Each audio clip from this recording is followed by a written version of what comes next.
सरकार हे शेतकरी विरोधी आहे ते आज प्रश्नोत्तराच्या तासामध्ये कळलं।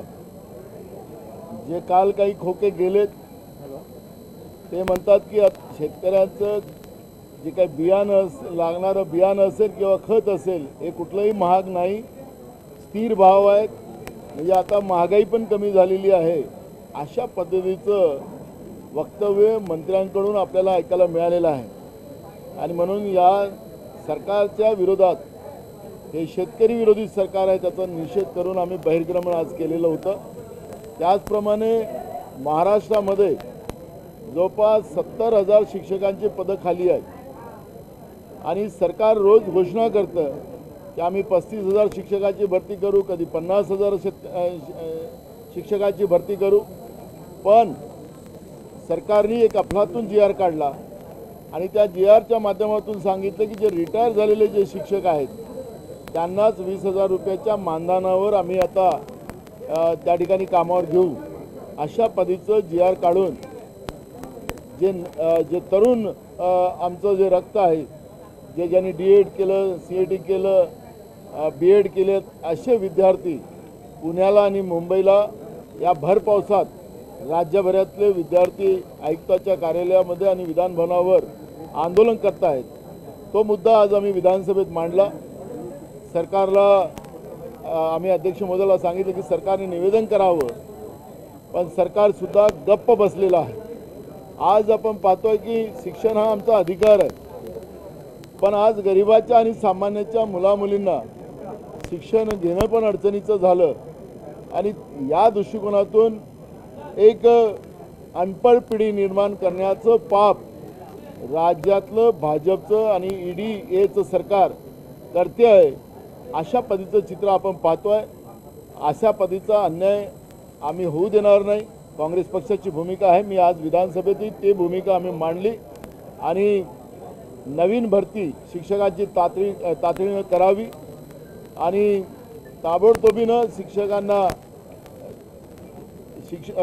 भरतीच्या माध्यमातून सगळे शिक्षक जे रिक्त पद आहेत ते भरले जावेत, ही मागणी आम्ही काँग्रेस पक्षाच्या वतीने केलेली आहे। नाना, अधिवेशनाचे 3 दिवस झाले मात्र अजूनही विरोधी पक्षनेता निवडलेला नाहीये, त्याबद्दल काय सांगाल? आपल्याला लक्षात असेल की महाराष्ट्राच्या विधानसभेमध्ये हे 3 दिवसाचं अधिवेशन होत असताना आपण पाहिलं की विरोधी पक्षाची जबाबदारीच ही काँग्रेस पक्षावर आहे।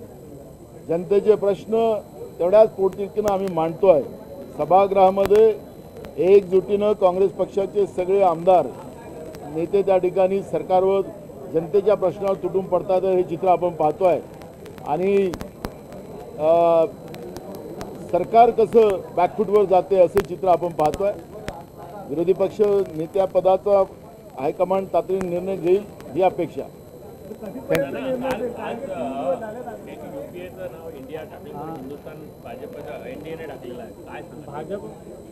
भाजप हा पक्ष हा नकलची पक्ष आहे, हा इव्हेंटबाज पक्ष आहे आणि त्याचं दर्शन पुन्हा झालं की काल राहुल गांधीजींनी इंडिया वर्सेस NDA अशा पद्धतीचं एक स्लोगन देऊन UPAचं नामकरण केलं। भारत आता या भाजपच्या विरोधात लढेल, भाजपच्या विरोधात लढेल अशा पद्धतीची भूमिका मांडली, पण आज नकलचीनं UPAचं नाव बदलून हिंदुस्थान केलं।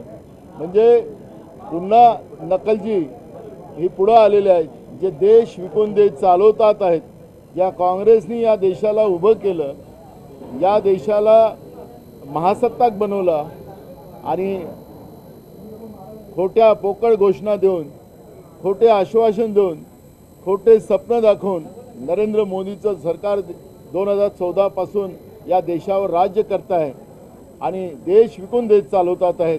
ते हे नकलची दुसरं काही करू शकत नाही, हे नकल करण्यातच एक्सपर्ट आहे, देश चालवण्यामध्ये नाही, हे सिद्ध झालेलं है। आपने बीजेपी को नकल की पार्टी कहा है, हिंदी में जानना चाहिए। आपने देखा होगा कि कल हमारे नेता राहुल गांधी जी ने UPA का नामकरण किया और इंडिया वर्सेस NDA ऐसी भूमिका रखी। अब इंडिया ये बीजेपी के विरोध में लड़ेगा और इसलिए राहुल जी का डर हमेशा नरेंद्र मोदी जी को लगा रहता है, बीजेपी को लगा रहता है। और इसलिए आज नकलची ने अपना स्लोगन बदला, इंडिया वर्सेस हिंदुस्तान। ये नकलची है, क्योंकि आपने देखा होगा कि 2014 में यही नरेंद्र मोदी जी जब प्रधानमंत्री के उम्मीदवार बने तो देश की जनता के सामने बड़े बड़े सपने रखे, सपने बेचे। और अब देखते हैं सत्ता में तो आए, लेकिन सत्ता में आने के बाद देश बेच के देश चला रहे, देश की संवैधानिक व्यवस्था को खत्म कर रहे हैं। और ये नकलची उसके आगे कुछ कर नहीं सकते, यही सिद्ध होता है। और इंडिया विरोध हिंदुस्तान ऐसा उन्हें आज नामकरण किया है। ये नकलची का कुछ नहीं चलेगा। हिंदुस्तान, ये इंडिया के लोग अब ये समझने लगे हैं कि नरेंद्र मोदी ये देश बेचने वाला आदमी है। अब इनको अब सपोर्ट नहीं करना, ये देश की जनता ने मानस बना लिया है। शिक्षकों के बारे में आपने कहा देश बेचने वाले हैं, परंतु जो पूर्वी आमदार है वही तो आजकल उनके गुण गा रहे हैं। देखो, ये फुटीर आमदार ये ईडी का सिटी है, वो ईडी के सिटी का डर है, उसके आधार पर वो उनके गीत गा रहे हैं। ये कुछ दिन के हैं और बाद में ये गीत गाना बंद कर दें। शिक्षकों के बारे में आपने कहा, हिंदी में जानना चाहेंगे, और किसानों। महाराष्ट्र में आज कम से कम 60,000 शिक्षकों के पद खाली हैं और सरकार बार बार घोषणा करती है कि हम 35,000 शिक्षक भरेंगे, कभी 50,000 शिक्षक भरेंगे। लेकिन एक ऐसा जीआर सरकार ने निकाला कि नई शिक्षक भर्ती नहीं होगी और वहाँ पर जो रिटायर हुए शिक्षक है उनको 20,000 रुपये मानधन के आधार पर शिक्षा की जवाबदारी दी जाएंगी।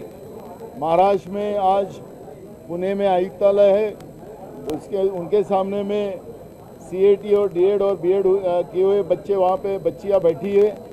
मुंबई में भी विधान मंडल पे भी मोर्चा लेके आए हैं और वो विषय आज हमने हाउस में रखा और सरकार को कहा कि ये बच्चे जो विषय को लेके आए हैं तुरंत ध्यान देना चाहिए, क्योंकि शिक्षा ये हमारा अधिकार है।